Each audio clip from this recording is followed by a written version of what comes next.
developing one since morning. In fact, it happened last night itself in the city of Nagpur in Maharashtra over a controversy that has only been intensifying with each passing day, that is the one over Aurangzeb's tomb. Let's take you through all the latest details into this very story. A curfew has now been imposed in multiple areas of Nagpur city under Section 163 of the Bharatiya Nagarik Suraksha Sanhita following tensions over the demand to remove Aurangzeb's grave. Now, according to the official order issued by Nagpur Police Commissioner Ravindra Kumar Singhal, restrictions will remain in place until further notice. More than 50 persons taken into custody, while 5 FIRs have been registered. The police have been authorized to close roads in affected areas to maintain law and order. Anyone violating the curfew remains punishable under Section 223 of the Bharatiya Nyaya Sanhita. Around 200 to 250 members of the Vishwa Hindu Parishad and the Bajrang Dal gathered near the Shivaji Maharaj statue in Mahal to support demolition of Aurangzeb's grave. Now, according to the police, tensions escalated when the rumor of burning the holy book of the Muslim community during the protest spread in the area. Videos of the Bajrang Dal demonstration went viral, leading to outrage and dispute between the two communities. Now, Bajrang Dal said that they did not burn any holy book, but only the effigy of Aurangzeb. Now, Chief Minister Devendra Fadnavis has appealed for peace and asked people not to pay heed to rumors. He has also said that the movie Chhawa has led to the anger against Aurangzeb. Now, this violent incident and riots seem to be pre-planned. Chhawa movie has ignited people's anger against Aurangzeb. Still, everyone must keep Maharashtra peaceful.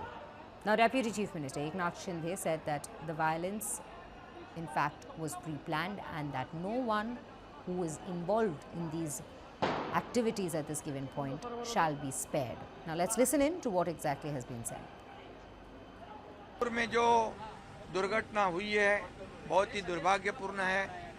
जो आगजनी हुई है, जहाँ पर कई लोग 2-4 हज़ार लोग इकट्ठा होकर जो समाज कंटक थे, उन्होंने कई घरों को वहाँ पर मोमिनपुरा है, महाल एरिया है, चिटनीस पार्क है, यहाँ पर इकट्ठा होकर लोगों के घरों को लक्ष्य कर दिया, टारगेट कर दिया, पथराव किया, आगजनी कर दी, वहाँ की गाड़ियाँ जलाई और एक ऐसे जगह पर उनकी गाड़ियाँ 100-150 पार्क होती थी, वहाँ मोमिनपुरा में एक भी गाड़ी खड़ी नहीं की।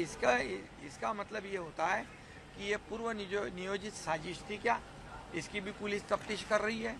पुलिस के ऊपर ये तो लोगों के ऊपर हमला किया ही, लोग तो बाल बचे। पुलिस आ गई, फायर ब्रिगेड आ गई, उनकी गाड़ियों को भी लक्ष्य कर दिया, उनको भी टारगेट किया।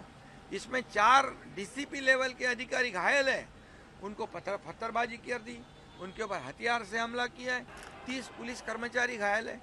पुलिस जो कानून व्यवस्था बनाए रखने का काम करती है, पुलिस शांति और अमन बनाने का काम करती है, उनके ऊपर हमला करना, इसका मतलब कानून पर हमला करना और कानून को हाथ में लेना है।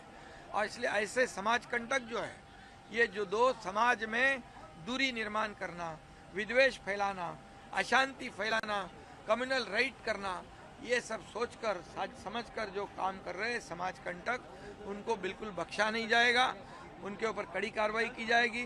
स्वयं मुख्यमंत्री बार बार इस घटना का जायजा ले रहे हैं। पुलिस विभाग पूरी तरह इसकी रूट तक जाएगी, इसके पीछे कौन है, क्या राजनीति है, और किसी को भी छोड़ेगी नहीं, कड़ी कार्रवाई करेगी। Meanwhile, opposition Congress hit out over the handling of law and order situation in the state. Let's listen in to some more responses that have so far come into this very story. Nagpur में मुख्यमंत्री महाराष्ट्र के गृह क्षेत्र में दंगा भड़क गया और नागपुर के इतिहास में 300 साल के इतिहास में कभी हिंदू मुस्लिम दंगा वहां नहीं हुआ। ये आज जहां भारतीय जनता पार्टी केंद्र में भी है, राज्य में भी है, आखिर क्या कारण है कि ऐसा दंगा भड़का? पिछले कई दिनों से बीजेपी और उससे जुड़े हुए लोग और संगठन औरंगजेब की कब्र को एक मुद्दा बना रहे थे। औरंगजेब का इतिहास 300 साल पुराना इतिहास है। आज उसको एक विवाद का जरिया बनाना किसको सूट करता है, किसका उससे हित होता है, ये हमें सबको सोचना होगा। बजरंग दल और विश्व हिंदू परिषद ने एक प्रोटेस्ट की घोषणा की थी इसी मुद्दे को लेकर। क्या व्यवस्था थी कि कानून न टूटे, शांति न भंग हो, ये सवाल पूछना बनता है। नागपुर की जनता से हम सब अपील करते हैं कि आप शांति और अमन बनाए रखें। इस तरह की राजनीति जो विवाद पैदा करती है, इसका शिकार न बने, क्योंकि इससे आपका कोई लाभ नहीं होना। लाभ जिनका होना है वो सत्ता में रहने वाले लोग हैं, उन्हीं का लाभ होना है, आपका नहीं होना।